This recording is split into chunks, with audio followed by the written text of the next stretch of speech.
Okay students, good morning.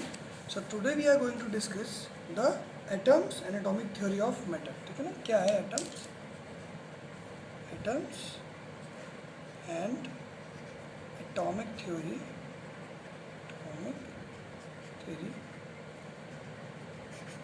of matter.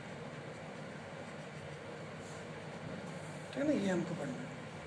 This will be our topic for today's class. तो we'll start with this. तो what are atoms? ठीक है ना, तो atoms के बारे में जॉन डेल्टन ने बताया कि ना कि जो भी मैटर है, कोई भी आपका सब्सटेंस है जो भी आपको दिख रहा है उसको आप मैटर कहते हो.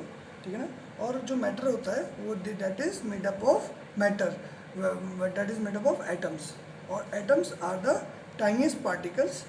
ठीक है ना, दैट फॉर्म्स अ मैटर. ठीक है ना, जो सबसे छोटे similar looking kind of atoms होंगे, जो भी पार्टिकल्स होंगे उसमें, उनको क्या क्या गया, उनको कहा गया एटम्स. मतलब जो कि एक बिल्डिंग ब्लॉक थे हमारे मैटर के लिए. ठीक है ना, तो कोई भी सब्सटेंस किससे बहुत सारे एटम्स से मिलकर बना होता है. ठीक है, फॉर एग्जांपल आपके पास अगर आयरन की आप देखोगे बेंच है, तो आयरन की बेंच जो है आपके पास वो पूरी आयरन की बनी हुई है. तो उसमें आयरन के छोटे छोटे एटम्स होंगे जो कि आपस में बाइंड हुए होंगे, आपस में चिपके हुए हैं. जो जैसे मैंने आपको बताया था, they have force of attraction between them.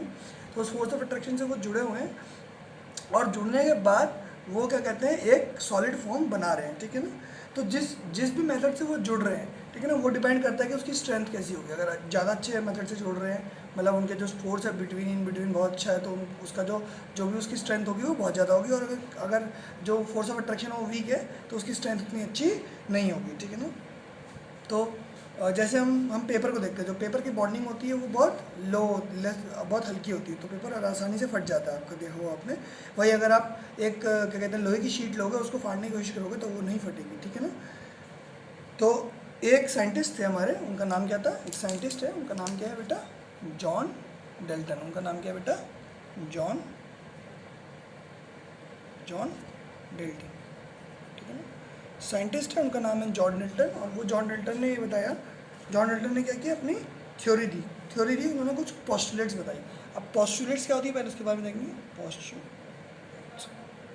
Postulates कुछ ऐसी बातें होती हैं जो कि प्रूव्ड होती हैं. ठीक है ना, मतलब इसको आप डिनाई नहीं कर सकते, ये प्रूव्ड बातें होती हैं. ठीक है ना, मतलब इसको जैसे आपने कुछ बात बोली फिर आपने उसके लिए कुछ प्रूव दिया, तो that are known as postulate. तो जॉन डेल्टन ने कुछ अपने एक्सपेरिमेंट्स करे, और एक्सपेरिमेंट के बाद वो कुछ कंक्लूजन पे आए, और उसके बाद उन्होंने कुछ पोस्टुलेट्स दी. तो उन्होंने बताया कि ये मेरी थ्योरी होगी और इस थ्योरी की वजह से आप ये बोलेंगे. ठीक है ना, तो सबसे पहले उन्होंने ये बोला कि atom is the ultimate particle of matter incapable of being created और डिस्ट्रॉयड. ठीक है ना, नए एटम को आप बना सकते हो. ठीक है ना, नए एटम आपको आप बना सकते हो, नए एटम को आप मिटा सकते हो. ठीक है ना, और वो सबसे छोटा पार्टिकल है. तो आप लिखोगे जॉन डेल्टन स्टेटेड दैट, सबसे पहले उन्होंने क्या कहा गया कि उन्होंने स्टेटेड दैट, लिखो John Dalton stated that atom is an ultimate particle of matter incapable of being created और डिस्ट्रॉयड. ठीक है ना, ये आप लिख लो. तो पहले आपकी ये डेफिनेशन होगी जो ना हमारे जॉन डेल्टन ने कहा. फिर उसके बाद पोस्टुलेट्स लिखना शुरू करेंगे. ठीक है ना, पोस्टुलेट लिखेंगे, पहली पोस्टुलेट लिखेंगे अपनी कॉपी में. ठीक है ना, matter is composed of very tiny particles called atom. ठीक है ना, पहले उन्होंने बात जो कही, उन्होंने कहा कि matter is composed of very tiny particles called atom. ठीक है ना, तो बहुत छोटे पार्टिकल से बना होता है मैटर, और उसको क्या कहते हैं, एटम कहते हैं. Second thing is atoms are incapable of being destroyed और क्रिएटेड. ठीक है ना, ना ही एटम को आप तोड़ सकते हो. ठीक है ना, और ना ही आप matter is composed of very tiny particles called atoms. ठीक है, सेकेंड थिंग पहली तो पॉसिबिलिटी होगी, ये समझ में आ गया कि सबसे छोटे पार्टिकल जो है वो एटम्स है, जिससे मिलके मैटर बना है. ठीक है ना, उन्होंने ये कहा. दूसरी बात उन्होंने कहा कि एटम्स are incapable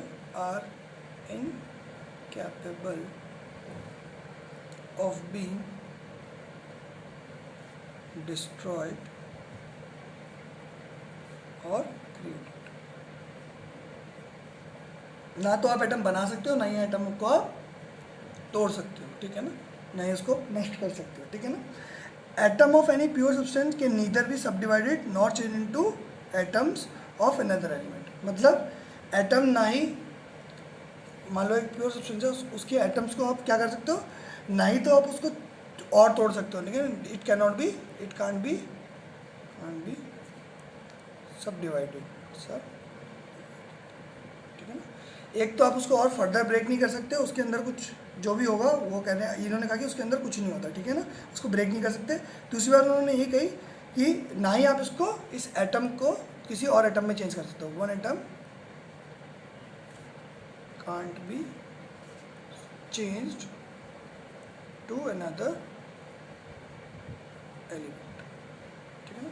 लेकिन ये वाली जो उनकी स्टेटमेंट थी, बाद में हमने देखा कि ये गलत प्रूव हो गई। दिस प्रूव्ड रॉन्ग लेटर, ठीक है ना, ये प्रूव हो गई रॉन्ग बाद में, क्योंकि आपको पता है कि एटम किससे बना होता है, एटम बना होता है इलेक्ट्रॉन्स, प्रोटॉन्स और न्यूट्रॉन्स से मिलकर, ठीक है ना। ये तीन चीज़ें होती हैं जिससे मिलकर एटम बना होता है। इसके बारे में अभी हम इस चैप्टर में आगे पढ़ेंगे कि एटम किस चीज़ से मिलकर बना होता है, ठीक है ना, कैसे बना होता है, ठीक है ना। तो ये बात इनकी गलत प्रूव होगी, तो हम ये क्या करेंगे, मॉडिफाइड डेल्टन एटॉमिक थ्योरी में इसको पढ़ेंगे, ठीक है ना। तो ड्रॉबैक्स देख लेंगे, उसके बाद उसमें मॉडिफिकेशन जो भी होगा उसके बारे में देखेंगे, ठीक है।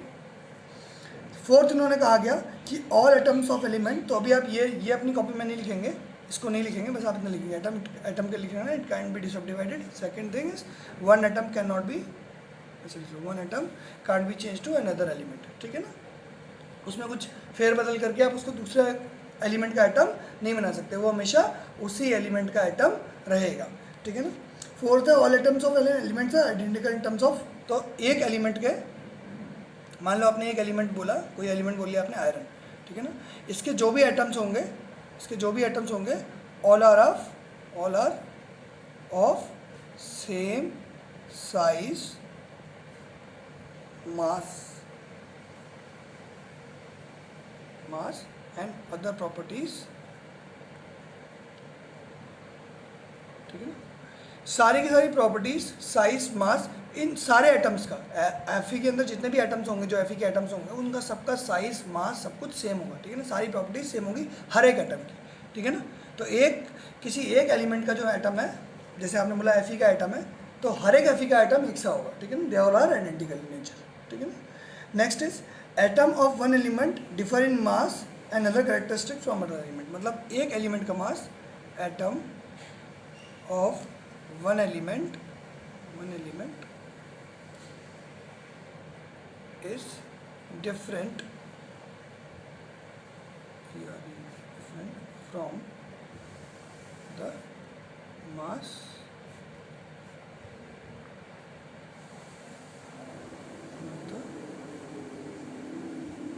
element and other properties। तो क्या है, atom of one element is different from the mass of another element और अदर प्रॉपर्टीज। तो यानी कि एक एलिमेंट और आपने दो एलिमेंट लिए, एक आयरन ले लिया और एक जिंक ले लिया, ठीक है ना। तो इसका जो एटम होगा उसका मास और इसका एटम का, एक एटम का मास जो होगा डिफरेंट होगा, ठीक है ना। इसके एटम की जो प्रॉपर्टीज़ होंगी, show chemical physical properties show कर रहा होगा, इसके एटम जो physical properties chemical properties show कर होंगे वो डिफरेंट होगी। तो ये दोनों अलग अलग होंगे, ठीक है ना। Sixth is the chemical combination results in the union of atoms in numerical proportion to form a large number of new substance। तो केमिकल के जो आपके केमिकल रिएक्शंस के जो रिजल्ट्स आते हैं, जब भी आप केमिकल रिएक्शन कराते हो, तो जो भी उसके रिजल्ट आएंगे वो कैसे होंगे, जैसा एक आयरन एक जिंक के साथ, जैसे मान लो कि आपने आयरन को ऑक्सीजन के साथ रिएक्ट कराया, ठीक है ना, तो बनता है Fe2O3, ठीक है ना। जब आपने इसको बैलेंस कर लिया, तो मान लो एक रिएक्शन ये लिखी हुई है, इसका मतलब जिस प्रोपोर्शन में ये मिल रहे हैं, इसके सारे एटम्स आपस में, हर एक एफई का एटम, हर एक एफई के दो एटम ऑक्सीजन के 3 एटम के साथ ऐसे जुड़े होंगे, एफई के 2 एटम ऑक्सीजन के 3 एटम आपस में जुड़े होंगे।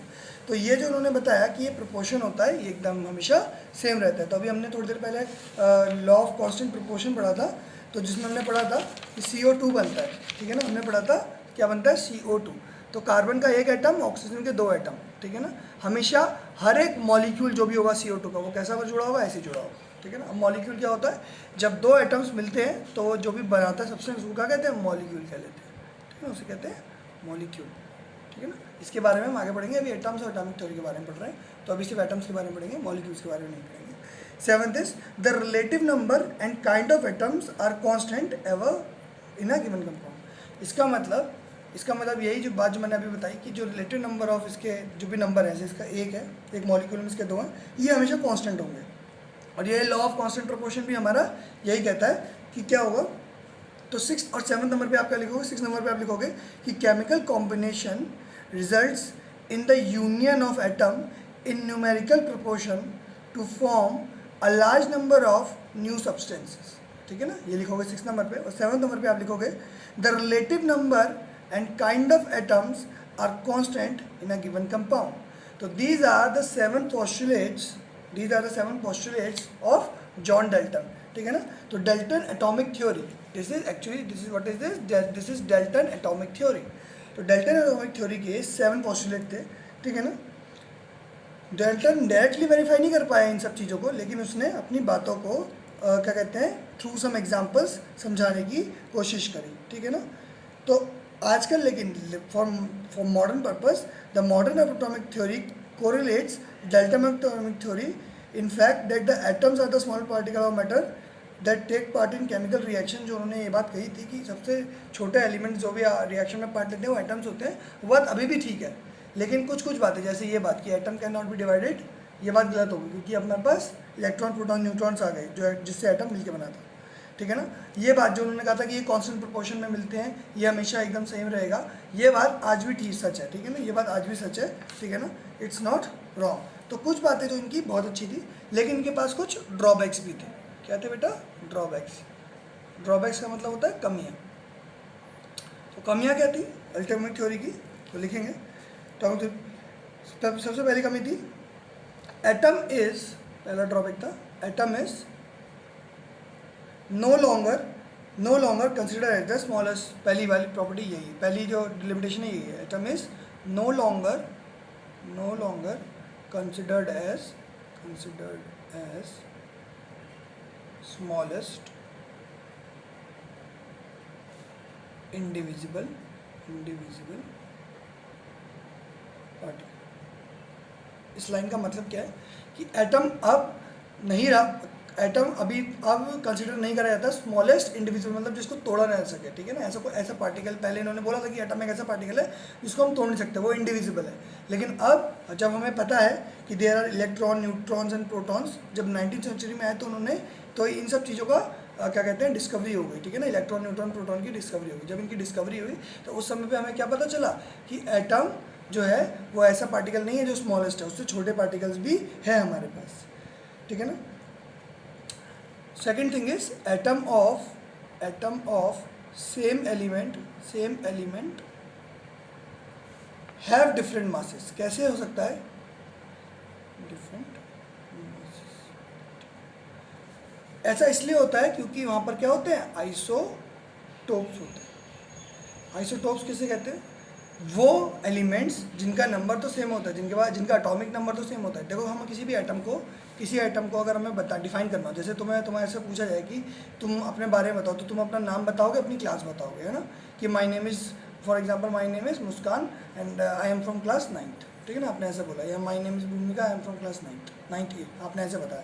तो आपने अपनी 2 प्रॉपर्टीज से बता दिया कि आपने 2 बातों से बता दिया कि आप कौन क्या नाम है आपका और आप कौन सी क्लास में पढ़ते हो, तो मैं आपको ढूंढ लूँगा। ऐसी एटम को बताने के लिए, एटम की जानकारी बताने के लिए 2 चीज़ें होती हैं, एक होता है एटॉमिक नंबर, ठीक है ना, और एक होता है मास नंबर। ठीक है ना, तो एटॉमिक नंबर और मास नंबर से हम बता सकते हैं कि एटम क्या होता है। तो किसी ऐसे एटम का जिसका एटॉमिक नंबर सेम होता है, फॉर एग्जांपल किसी का एटॉमिक नंबर 5 है, ठीक है ना, और उसके पास मास कितना है, 10 है, और गलती से उसके उसके पास एक और एटम ऐसा है जिसका एटॉमिक नंबर 5 है, उसका मास नंबर कितना है, 11। तो ये दोनों एलिमेंट्स तो सेम है, ये दोनों एलिमेंट्स क्या है, सेम है, सेम एलिमेंट के एटम्स हैं, लेकिन इनके मास क्या है, डिफरेंट है। और मास डिफरेंट क्यों है, ये हम आगे पढ़ेंगे क्यों हो जाते हैं डिफरेंट मास। तो आइसोटोप्स उन्हें कहते हैं जिनका एटॉमिक नंबर सेम होता है लेकिन मास नंबर डिफरेंट होता है, उन्हें क्या कहते हैं बेटा, आइसोटोप्स कहते हैं। थर्ड इज, इसका बहुत अच्छा एग्जाम्पल क्या है आपके पास क्लोरीन है, आपके पास क्लोरीन अवेलेबल है जिसका मास 35 होता है, और एक एटम क्लोरीन का ऐसा भी मिलता है जिसका मास कितना होता है, 37 U होता है। ये U क्या होता है, U is a unit to calculate the mass of an atom, क्योंकि एटम बहुत छोटे होते हैं तो उनका मास हम केजी, ग्राम इन सब में नहीं नाप सकते, तो उनके लिए एक अलग यूनिट बनाई गई यू, और यू की जो वैल्यू होती है वो होती है 1.6 इंटू 10⁻⁻27 kg अराउंड इतनी होती है, ठीक है ना। आगे 6 to 6 ऐसे करके कुछ होता है, ठीक है ना। नेक्स्ट क्या है, नेक्स्ट देखेंगे थर्ड प्रॉपर्टी क्या है, atoms of different element have same masses. ऐसा भी हो सकता है कि दो अलग अलग एलिमेंट हो, उसके सेम मासेस हैं। इसका एग्जांपल क्या है, कैल्शियम और पोटेशियम, इन दोनों के जब आप मास देखोगे तो कितना मिलेगा आपको, 40 मिलेगा, लेकिन कैल्शियम का नंबर, एटॉमिक नंबर कितना होता है, इसका 20 होता है, इसका 19 होता है। तो ये दोनों बातों से हमें क्या पता चलता है कि एटॉमिक नंबर इसमें अलग अलग है लेकिन मास नंबर सेम है। ऐसे चीज़ों को क्या कहते हैं हम लोग, ऐसी चीज़ों को हम कहते हैं आइसोबार्स। क्या कहते हैं ऐसी चीज़ों को, आइसोबार्स, ठीक है ना। इसको क्या कहते हैं बेटा, आइसोबार कहते हैं। तो इन दोनों बातों से आपको समझ में आ रहा है, जो उन्होंने बात कही थी कि एटम जो है सेम एलिमेंट के, उनका सेम साइज होगा या सेम मास होगा। तो यहाँ पर आपने देखा मास अलग अलग है, ठीक है ना, एक ही एलिमेंट का, और अलग अलग दो एलिमेंट का मास भी सेम, ठीक है ना। Third is substance made up of same kind of elements have different properties. कई बार ऐसा होता है कि एक ही एलिमेंट एक ही तरह की चीज़ों से बना हुआ है और उसकी प्रॉपर्टी डिफरेंट है। उसका एग्जांपल क्या है, उसका बहुत अच्छा एग्जांपल है आपके पास कि डायमंड और ग्रेफाइट, और क्या है बेटा, ग्रेफाइट। क्या है बेटा, डायमंड और ग्रेफाइट का क्या सीन है, दोनों के दोनों किससे बने बेटा, कार्बन से बने। ये दोनों के दोनों किससे बने, कार्बन से बने, ठीक है ना। लेकिन इन दोनों के स्ट्रक्चर डिफरेंट होते हैं, इस वजह से ये क्या होता है, ये चमकीला होता है, ठीक है ना। You can see diamond. और ग्रेफाइट, आपने पेंसिल देखी है, पेंसिल ग्रेफाइट से बनी होती है। तो पेंसिल जो ग्रेफाइट होता है, अपनी वाला ग्रेफाइट ब्लैक कलर का देगा, और ये ग्रेफाइट ऐसा है कि ये चमकता है, ठीक है ना। ये ग्रेफाइट जो है एकदम ऐसे हाथ से पकड़ो तो बहुत हल्का होता है, टूट जाता है, लेकिन डायमंड को आप तोड़ नहीं सकते, hardest substance present on the earth, ठीक है ना। तो अलग अलग प्रॉपर्टीज शो कर रहे हैं, एक ही एलिमेंट से बने हुए हैं, कार्बन से, ठीक है ना। स्ट्रक्चर पे भी डिपेंड करता है, ठीक है ना। तो स्ट्रक्चर की वजह से ऐसा हो जाता है। तो ये वाली भी एक बात इनकी गलत प्रूफ हो गई कि एक एलिमेंट की प्रॉपर्टीज जो दूसरी प्रॉपर्टीज है वो भी सेम होंगी, लेकिन आपने देखा प्रॉपर्टीज भी डिफरेंट है, ठीक है ना। अब रेशियो जो होता है, जो भी एटम्स के कंबाइन होने का होता है, वो ऐसा हो सकता है, उन्होंने कहा था कि वो सिंपल होता है लेकिन और इंटीग्रल होता है, ठीक है ना, उन्होंने ये कहा था, ठीक है ना। लेकिन इंटीग्रल तो होता है लेकिन सिंपल नहीं होता है। फॉर एग्जांपल जैसे आपने H2 बोला था, इसमें सिंपल रेशियो था 2:1, ठीक है ना। लेकिन अगर मैं बोलूँ ग्लूकोज C12H22O11, तो इसमें रेशियो क्या है, 12:22:11।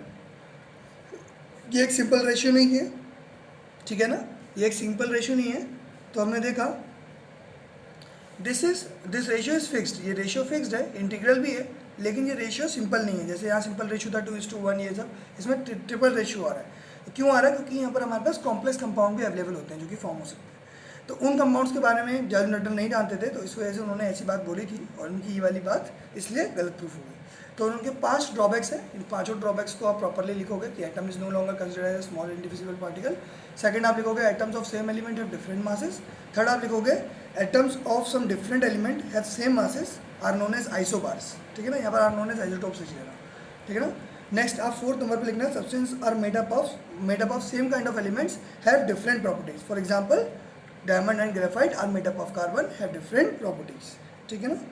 5th आप लिखोगे the ratio in which the different atom combines to form a compound is fixed and integral but may not be simple, for example आप लिखोगे फॉर एग्जांपल ग्लूकोज में आप रेशियो लिखोगे 12:22:11, ठीक है ना।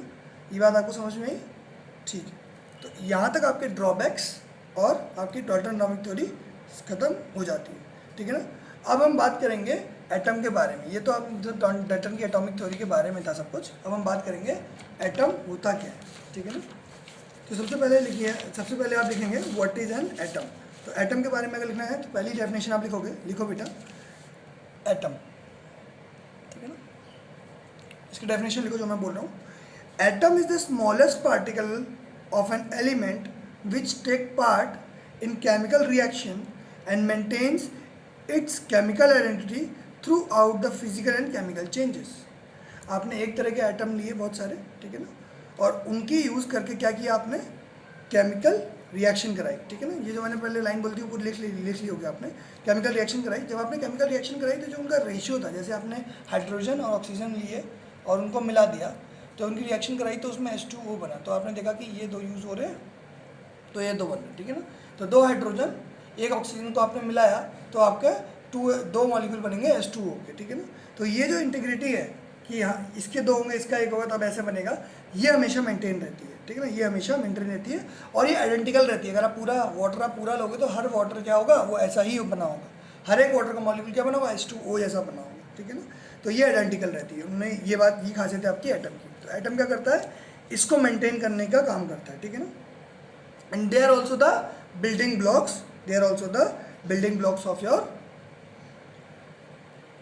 ऑफ मैटर, ठीक है ना। सारे मैटर्स के बिल्डिंग ब्लॉक जो होते हैं वो क्या होते हैं, एटम्स होते हैं।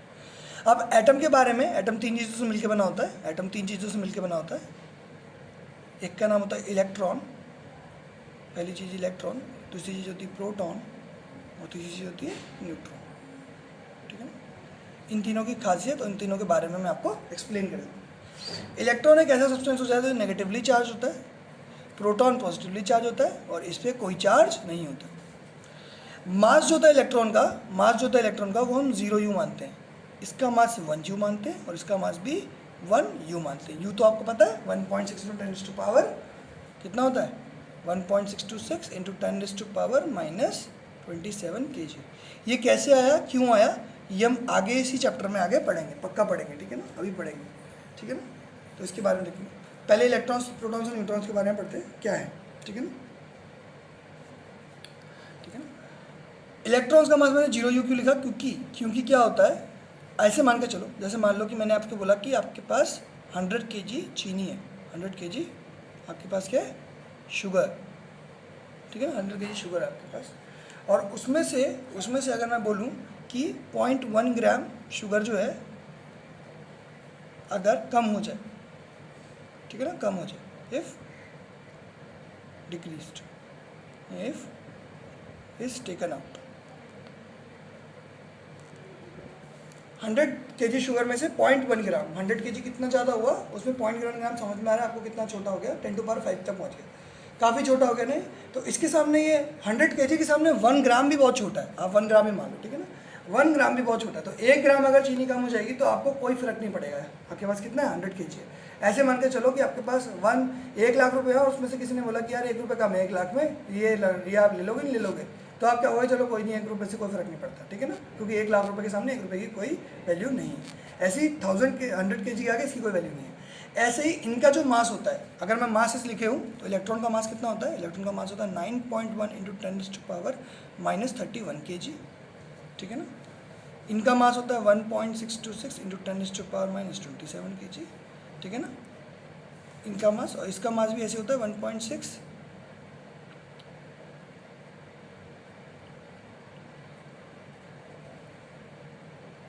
ठीक है ना।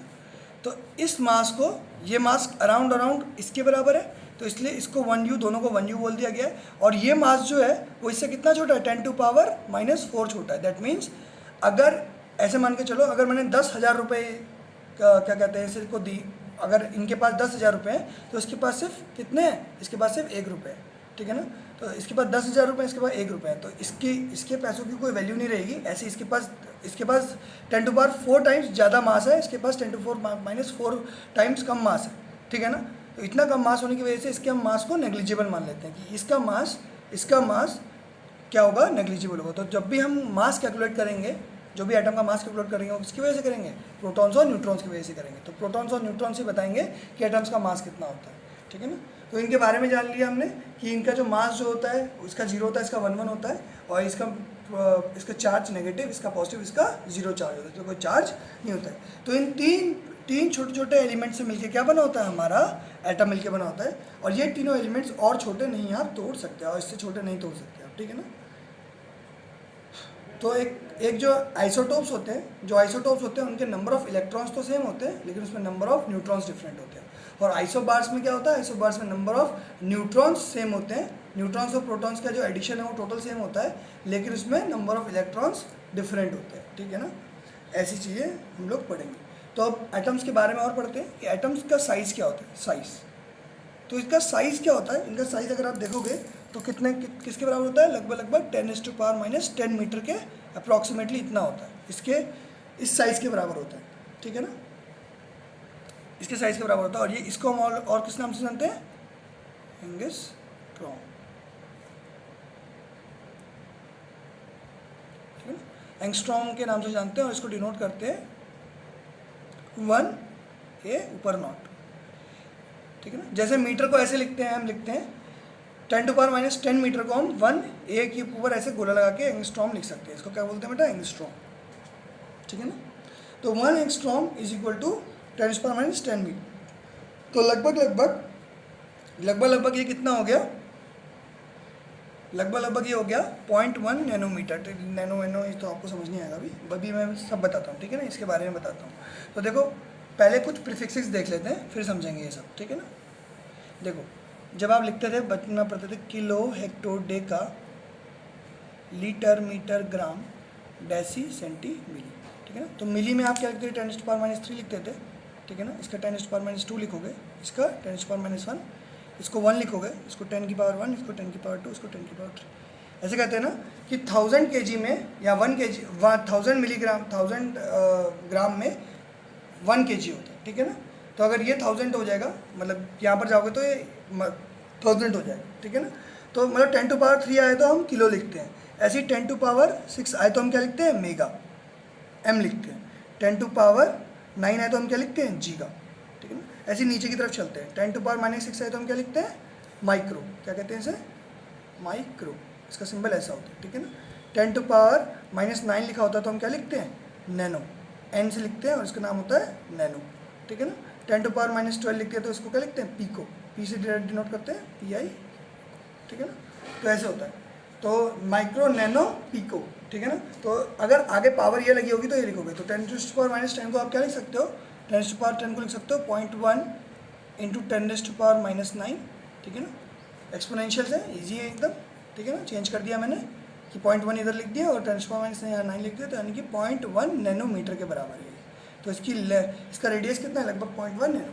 तो around of the order of 10⁻10 मतलब लगभग सारे के सारे, कोई 2 × 10⁻10 होगा, कोई 1 × 10⁻10 होगा।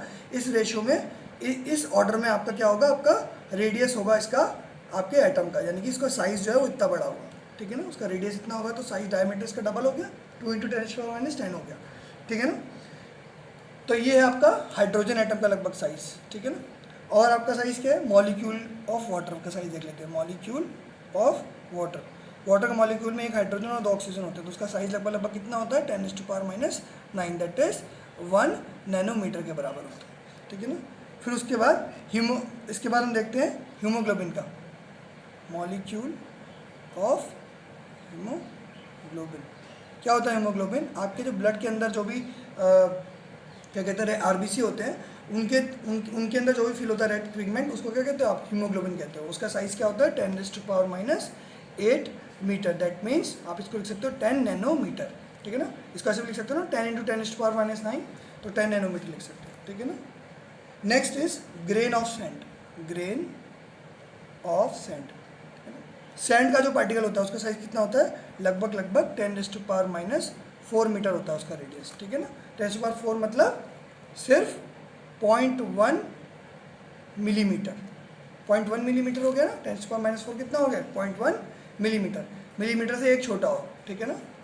उसके बाद हम आते हैं 8 चींटियों का साइज़ क्या होता है, 10⁻2 मीटर, दैट मीन्स 10 मिलीमीटर के बराबर आपकी क्या होती है, चींटियाँ होती हैं।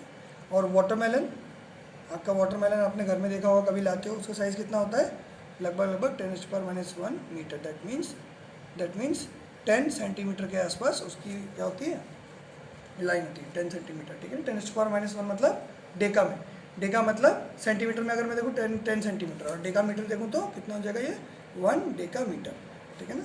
या फिर आप इसको ऐसे भी लिख सकते हो, 0.1 मीटर,